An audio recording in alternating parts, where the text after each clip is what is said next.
नमस्कार प्रेक्षकांनो, आजच्या भागामध्ये आपण बघूया. तर इथे राया म्हणत असतो, "ए मिस फायर, अगं काय बोलतेस तू हे?"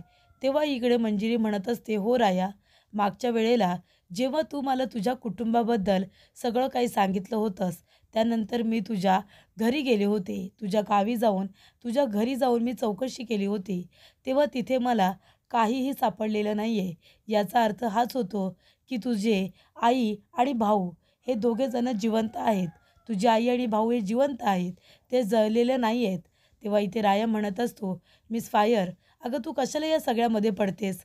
हे बघ, माझ्या आयुष्यामध्ये आहे ना पूर्णपणे अंधार होता. माझ्या भूतकाळामध्ये पूर्णपणे अंधार होता आणि त्या अंधारात मला तुला आता खेचायचं नाही आहे. आणि आता माझ्या त्या जखमा भरत चाललेल्या आहेत. उगाच तू आता पुन्हा या सगळ्या आठवणी काढून आणि हे सगळं बोलून त्या जखमांवरचं खपलं कशाला काढतेस आणि पुन्हा त्या जखमा ताज्या करतेस? हे बघ, मी हे सगळं काही स्वीकारले की माझा भाऊ आणि माझी आई जिवंत नाही आहेत. मी त्यांना काही शोधण्याचा प्रयत्न नसेल केला का? अगं सगळीकडे शोधलं मी त्यांना." तेव्हा मंजिरी म्हणत असते की "राया, अरे मी सुद्धा तुला तेच म्हणते ना. तुझे आई आणि भाऊ जरी कुठे सापडले नसतील, तरीसुद्धा तुला असं का वाटतं की ते जिवंतच नाही आहेत? अरे ते कुठेतरी जिवंत असतील. मला खरंच असं वाटतंय. कारण घरी तुमच्या घराला जेव्हा आग लागली, तेव्हा तुझा भाऊ आणि आई दोघेजणी घरामध्ये होते. मग मागचा दरवाजा आणि खिडकी होते ना, त्यांना निघून जायला खिडकीसुद्धा उघडी होती आणि दरवाजासुद्धा मागचा तुटलेला होता. तू बघितलंस का? आणि घरामध्ये जळालेले काही अवशेषसुद्धा सापडलेले नाही आहेत. मग कशावरून तुझे आई आणि भाऊ दोघेजण जळले असतील?" तेव्हा इकडे आता मंजिरी म्हणत असते की "राया, मला काय वाटतं, आपण दोघेजण मिळून तुझ्या आईला आणि भावाला शोधून काढूया ना. ते नक्कीच आपल्याला कुठे ना कुठेतरी सापडतील रे." तेव्हा इकडे राया म्हणत असतो, "ए मिस फायर, हे बघ तुला बरं वाटत नाही आहे. तू अजून पूर्णपणे बरीसुद्धा झालेली नाही आहेस. तेव्हा तू उगाच या गोष्टींमध्ये पडू नकोस. मी आता माझी परिस्थिती स्वीकारली. तेव्हा तू तुझ्या तब्येतीकडे लक्ष दे. तू घरी जा बरं आणि तू आराम कर." तेव्हा इथे राया म्हणत असतो, "मिस फायर, तुला काय वाटतं, मी माझ्या आईला आणि भावाला शोधण्याचा प्रयत्न केला नसेल का? मी सगळीकडे त्यांना शोधण्याचा प्रयत्न केला. दिवस-रात्र एक केली होती. इथे मी धरती आणि हे आसमान एक केलं होतं त्यांना शोधण्यासाठी. सगळीकडे त्यांना शोधलं. सगळं पंढरपूर पालथं घातलं. पण माझा भाऊ आणि माझी आई मला कुठेही सापडलेले नाही आहेत. तुला माहिती आहे, पोलिसांना विचारलं, पोलिसांची मदत घेण्याचा प्रयत्न केला.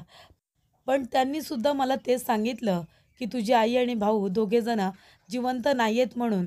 एवढ्या मोठ्या घराला आग लागली, ते दोघेजण कसे काय जिवंत राहणार होते? आणि जेव्हा जेव्हा त्यांना शोधण्याचा प्रयत्न केला, तेव्हा सगळ्या लोकांनीसुद्धा मला तेच सांगितलं की शोधून आता काही अर्थ नाही. ते दोघेजण तुला कुठे सापडणारच नाही.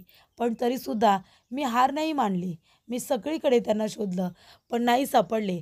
आता तूच मला सांग ना मिस फायर, जर ते जिवंत असते तर ते सापडले नसते का? सांग ना, तुला माहिती आहे ते कुठे आहेत? सांग ना, माहिती आहे का तुला?" तेव्हा मंजिरी म्हणते, "नाही राया, मला पण नाही माहिती कुठे आहेत ते. पण आपण त्यांना शोधलं असतं तर?"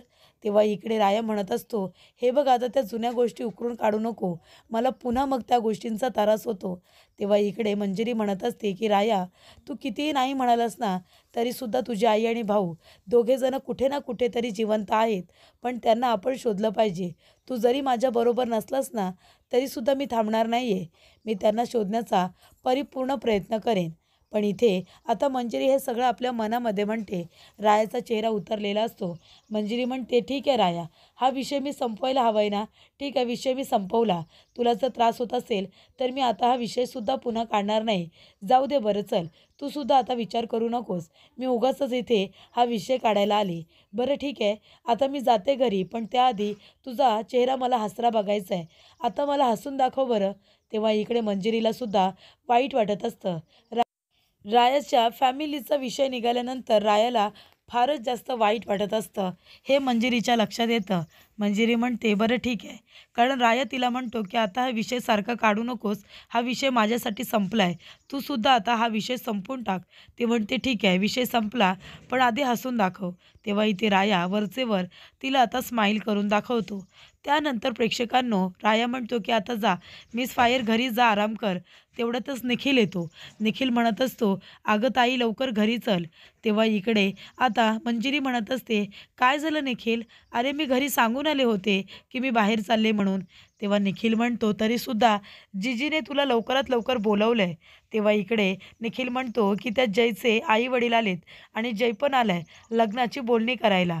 तेव्हा इकडे आता मंजिरीला आणि रायाला खूप मोठा धक्का बसतो. कारण ते लोकं अचानक आलेले असतात लग्नाची बोलणी करायला. तेव्हा इकडे आता जयची आई आणि वडील म्हणत असतात, की "आता लग्नाची बोलणी केली पाहिजे. तुम्ही लोकं अजिबात काळजी करू नका. पैशाला महत्त्व नसतं हो, इथे माणुसकीला महत्त्व असतं. माणसं जास्त महत्त्वाची असतात, नाती महत्त्वाची असतात. आणि तुम्ही आता मंजिरीची अजिबात काळजी करू नका. मंजिरीची काळजी घेण्यासाठी आम्ही आहोत ना, आम्ही तिची व्यवस्थित काळजी घेऊ." तेव्हा इकडे आता जयची आई म्हणत असते, "मी तर तिला मुलीसारखी जपेन. अजून काय हवंय?" तेवढ्यातच तिथे मंजिरी आलेली असते. तेव्हा इथे जयचे वडील म्हणत असतात, "मंजिरी बाळा, अगं कशी आहेस तू? तुला माहिती आहे का, आम्ही इथे तुझ्या आणि जयच्या लग्नाची बोलणी करायला आलो आहोत." तेव्हा इकडे मंजिरी म्हणत असते, "पण इतक्या लवकर? अहो, अजून मला पूर्णपणे बरं पण वाटत नाहीये आणि अजून तर मला थोडा वेळ हवा आहे." तेव्हा इकडे आता उमा म्हणत असते, की "मंजिरी, तुझ्या वेळेनुसारच सगळं घडतंय ना, तुझ्या इच्छेनुसारच सगळं होतंय. पण आता तरी लग्नाची बोलणी करायला नको का? आपल्याकडून किती उशीर होतोय."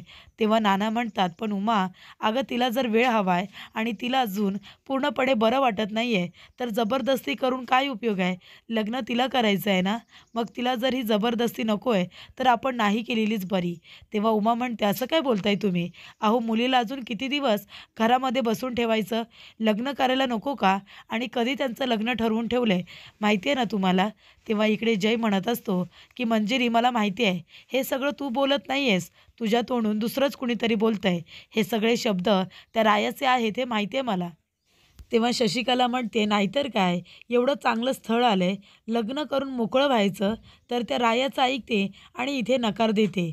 तेव्हा ते लोकं म्हणत असतात, "हे बघ मंजिरी बाळा, अगं तू चांगली मुलगी आहेस. एकदा जयबरोबर लग्न करून संसाराला लागलीस की तुला बरं वाटेल."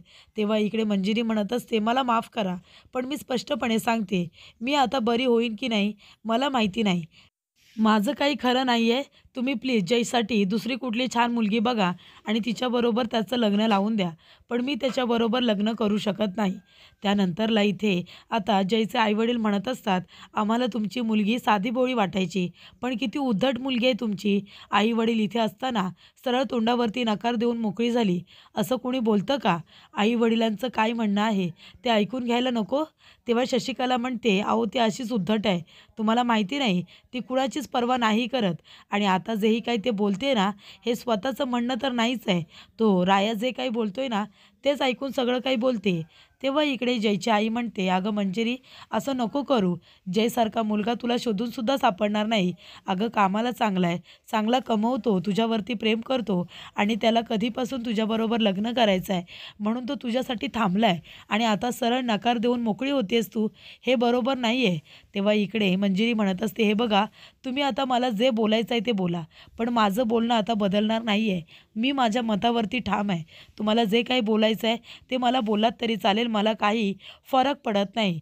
तेव्हा इथे आता जयचे आईवडील म्हणत असतात, "किती उद्धट मुलगी आहे ही. आम्हाला तर खूपच जास्त सालस आणि साधीभोळी वाटायची, पण तोंडावरती लोकांचा अपमान करते, बोलायची सुद्धा पद्धत नाही आहे तिला. आईवडिलांचं काय म्हणणं आहे, त्यांची काय इच्छा आहे, ही सुद्धा विचारली नाही. सरळ तोंडावरती बोलते, नकार देते. याला काही अर्थ आहे का? आई-वडिलांचा मान ठेवता येत नाही, ती मुलगी उद्या आमचा काय मान ठेवणार?" तेव्हा इकडे नाही लग्न करायचं आहे ना, नाही केलं तरीसुद्धा चालेल. आम्ही आमच्या जयला दुसरी मुलगी बघू. कितीतरी मुली त्याच्यासाठी आम्हाला विचारून येत आहेत, लाईनीमध्ये उभ्या आहेत. पण आमच्या जयची इच्छा होती म्हणून आम्ही पुन्हा इथे आलो. तेव्हा जय म्हणत असतो, की "जाऊ दे. मला माहिती आहे मंजिरी, तू का नकार दिलायस. तू हे सगळं त्या रायाच्या बोलण्यावरून कळतेस, हे सुद्धा मला माहिती आहे. पण जाऊ दे. तुला जर लग्न करायचं नसेल आणि तुझं हेच म्हणणं असेल, तर आम्हाला सुद्धा आता इथे थांबायचं नाही आहे. आम्हाला काही मान नाही आहे का?" तेव्हा इकडे जयचे वडील म्हणत असतात की आमच्या जयला मुलगी मिळत नाही आहे अशातला भाग नाही. कितीतरी मुली त्याला विचारून येत आहेत. पण आता आम्ही इथे स्वतःहून आलो होतो. आम्हाला वाटलं की ही मुलगी चांगली आहे. आमच्या जयबरोबर लग्न झालं तर दोघं जण सुखाने संसार करतील. पण नाही, ही मुलगी आम्ही जसा विचार केला होता तशी अजिबात नाही आहे. खूपच जास्त उद्धट मुलगी आहे. चल जय, आपण जाऊया. तुझ्यासाठी कितीतरी मुली मिळतील. बाहेर आल्यानंतर इथे आता जयचा मोबाईल घरामध्ये त्याने मुद्दामून ठेवलेला असतो. तेव्हा मंजिरी म्हणते की हा जयचा मोबाईल आहे. किती नालायक माणूस आहे. मुद्दामून फोन ठेवून गेलाय. त्याला परत येता येईल म्हणून. तेव्हा सगळेजण बाहेर गेल्यानंतर जय पुन्हा आतमध्ये येतो. तेव्हा इकडे मंजिरी त्याचा फोन हातामध्ये देते. तेव्हा जय म्हणत असतो की मंजिरी, मला नकार देऊन तू खूप मोठी चूक केलीस. तुला कळतंय का? खूप मोठ्या संकटाला तू आमंत्रण दिलेस आणि मला माहिती आहे त्या रायामुळे तू मला नकार देतेस ना. त्या रायाला सांग तुला किती प्रोटेक्ट करणार आहे तो. तुझं वरचं तिकीट मीच काढणार. तेव्हा इकडे आता मंजिरी म्हणत असते कितीही संकट आणलीस ना समोर तरीसुद्धा राया त्या संकटामधून मला व्यवस्थितरित्या सुखरूप बाहेर काढेल. तेव्हा राया इथे आता तिचा किती चांगला मित्र आहे हे तिने सांगितलेलं असतं. तेव्हा जय म्हणतो, रायाच्या जीवावरती इतक्या उड्या मारतेस ना, पण त्या रायाला लवकरात लवकर मी पोचवणार आहे एका ठिकाणी. त्याचा लवकरच बंदोबस्त करणार आहे आणि तुझं वरचं तिकीटसुद्धा मीच काढणार आहे. मग मी बघतो ना कसं राया तुझी मदत करतो ते. तेव्हा इकडे आता जयला खूपच जास्त रायाचा राग आलेला असतो आणि मंजिरीचा सुद्धा. कारण मंजिरीने तोंडावरती नकार देऊन त्याचा खूप मोठा अपमान केलेला असतो. त्यानंतरला इकडे आता त्याचे आईवडील बाहेर आलेले असतात आणि जयसुद्धा बाहेर येतो. तेव्हा त्याचे बाबा म्हणत असतात, अरे काय जय, किती प्रयत्न केले बघितलेस ना तू, पण ती मुलगी तोंडावरती नकार देते. किती उद्धट मुलगी आहे. जी मुलगी आपल्या आईवडिलांचा मान ठेवत नाही, त्यांना काय वाटतंय ते विचारात घेत नाही, त्या मुलीबरोबर तुला लग्न करायचं आहे. जाऊ दे, तुझ्यासाठी आपण दुसरी मुलगी शोधू. तेव्हा इकडे आता मंजिरीचे आईवडील म्हणत असतात की हे बघा, तुम्ही शांत व्हा. उमा म्हणत असते की जय, रागाच्या भरामध्ये निर्णय घेऊ नकोस. हे बघ, आम्ही तिला समजावतो. तेव्हा जय म्हणत असतो, काय समजावणार आहात तुम्ही तिला जीजी? तुम्हाला पण चांगलंच माहिती आहे ती कुणाचं सांगून नकार देते. त्या रायाचं बोलणं ऐकून ती माझ्याजवळ लग्नाला नकार देते. काय कमी आहे माझ्यामध्ये सांगा बरं? सरकारी नोकरी आहे माझ्याकडे. एवढं चांगलं कमावतोय, तिला समेत आनंदात ठेवेन तर नाही. तिच्या डॉक्टरची सुद्धा जिम्मेदारी मी घेतली होती ना. पण तरीसुद्धा तिला माझ्याशी लग्न नाही करायचं आहे. जाऊ दे, आता तुम्हाला काय करायचं आहे ते करा. तेव्हा उमा म्हणते की एवढं चांगलं स्थळ या मंजिरीमुळे हातातून चाललंय. आता मी तिला सुनावल्याशिवाय काही राहणार नाही. तेव्हा शशिकला म्हणते, बघा बघा, मुलीला आईवडिलांचा मान तरी ठेवता येतोय का? चांगलं स्थळ आलं होतं, हातातून घालवलं तिने. तिला काही पडलेलं नाही आहे. त्या रायाचं ऐकते आणि वेड्यासारखी वागते. त्यानंतरला उमा येते आणि मंजिरीला म्हणत असते, झालं तुझ्या मनासारखं. एवढं चांगलं स्थळ हातातून घालवलंस. आता काय मिळालं तुला हे सगळं करून? सांग ना. तेव्हा मंजिरी म्हणते, अगं जीजी, पण मला त्या जयबरोबर लग्न नाही करायचं आहे. तेव्हा उमा म्हणत असते, अगं पण एवढं चांगलं स्थळ हातातून गेलं ना. तुझं वय आता लग्नाचं निघून चाललंय. लग्न नको का करायला तुला? किती दिवस अजून असे घरामध्ये राहणार आहेस? सांग बरं. तुझं एकदा का चांगलं करून दिलं की आम्ही सुद्धा दोघेजण मोकळे झालो ना.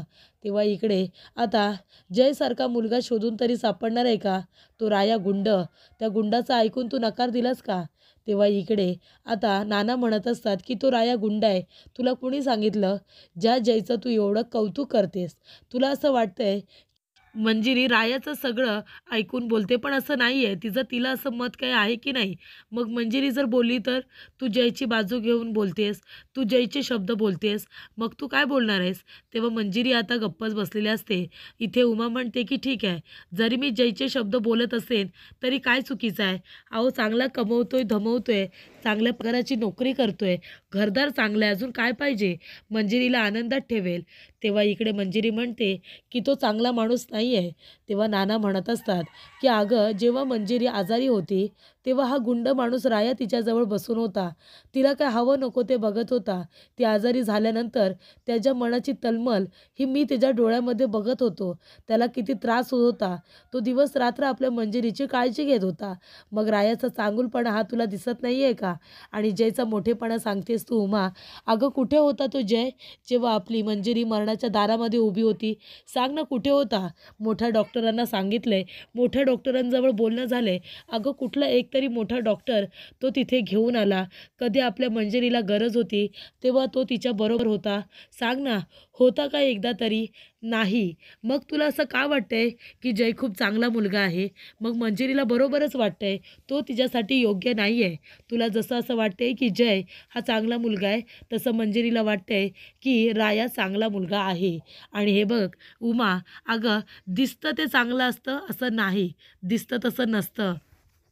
चांगलं दिसण्यापेक्षा चांगलं असणं कधीही महत्त्वाचं असतं. कळतंय का तुला? तेव्हा इकडे आता मंजिरी बाहेर येऊन जयचं बोलणं ऐकत असते. जय आपल्या वडिलांना मारत असतो. तो म्हणत असतो, "काय रे, तुला सांगितलं होतं ना की काम झालं पाहिजे म्हणून, पण नाही झालं काम. जोपर्यंत त्यांचा होकार मिळत नाही तोपर्यंत बाहेर का पडलात तुम्ही? त्यांच्या हातापाया जोडायचं. जोपर्यंत ते लोकं लग्नाला होकार देत नाही तोपर्यंत तिथून बाहेर पडायचं नव्हतं ना? हे तुम्हाला कळत नाही?" तेव्हा इकडे जय वडिलांच्या थोबाडीत देतो. त्यांना मार मार मारतो. तेव्हा त्याची आई म्हणत असते, "जय, अरे काय करतोयस तू हे? ते तुझे वडील आहेत ना, त्यांच्यावरती हात उगारतोयस, त्यांना मारतोयस तू. अरे तुला लहानाचं मोठं केलं, निदान त्याची तरी इथे लाज बाळग रे. त्याचीसुद्धा इथे आठवण ठेव. लहानाचं मोठं केलंय तुला आम्ही, तुला सांभाळलंय, ते तुला काही कळत नाही आहे का?" तेव्हा इकडे त्याचे वडील म्हणत असतात, "माफ कर जय. अरे पण आता तूच मला सांग, तिथे आपण त्या लोकांना किती मनवलं, किती रिक्वेस्ट केली, पण ते लोकं ऐकतच नाही आहे. मग मी तरी काय करणार होतो? आता तुझ्यासाठी आपण दुसरी मुलगी बघू ना. तू का त्या मुलीच्या मागे लागलं?"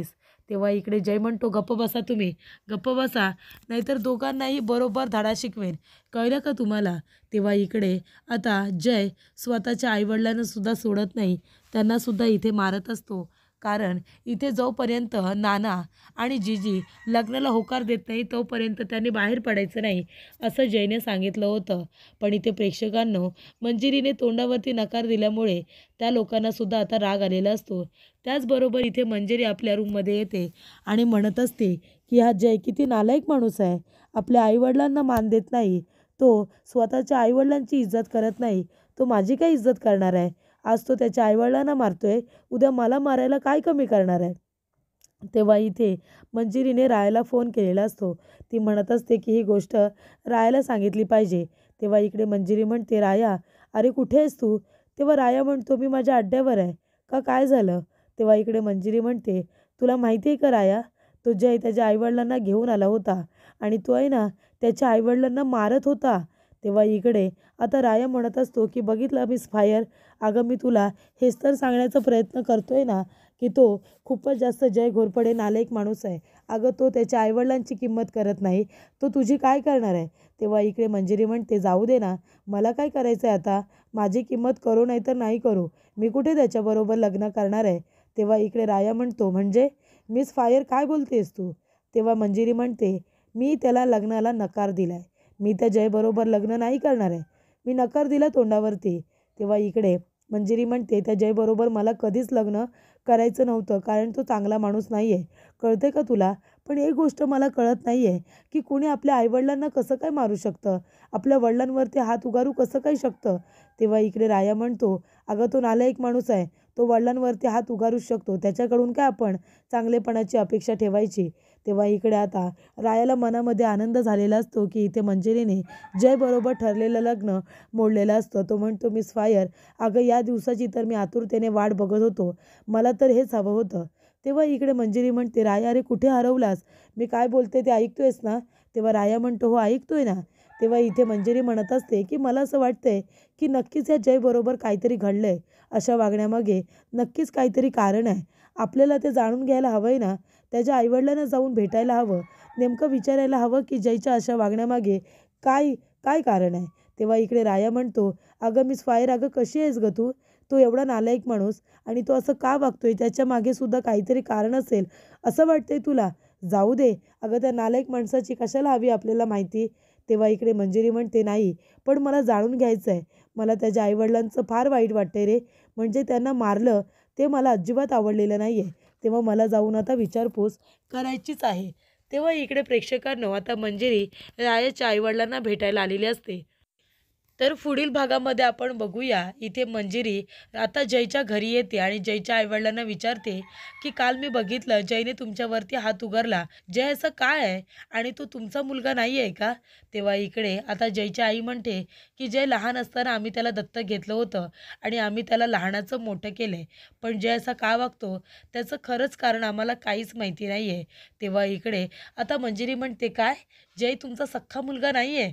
त्यानंतरला ही बातमी मंजिरी आता रायाला सांगते. ती रायाला म्हणत असते की राया तुला माहिती आहे का अरे जयच्या आईवडिलांनी सांगितलं की जय त्यांचा सख्खा मुलगा नाही आहे तर त्यांनी दत्तक घेतलेला मुलगा आहे. तेव्हा इकडे राया म्हणतो काय तो जय घोरपड्या त्यांचा खरा मुलगा नाही आहे? तेव्हा मंजिरी म्हणते हो ना, म्हणूनच मला असं वाटते तो इतका विचित्र वागतो कारण ते त्याचे खडे आईवडील नाही आहेत ना म्हणून.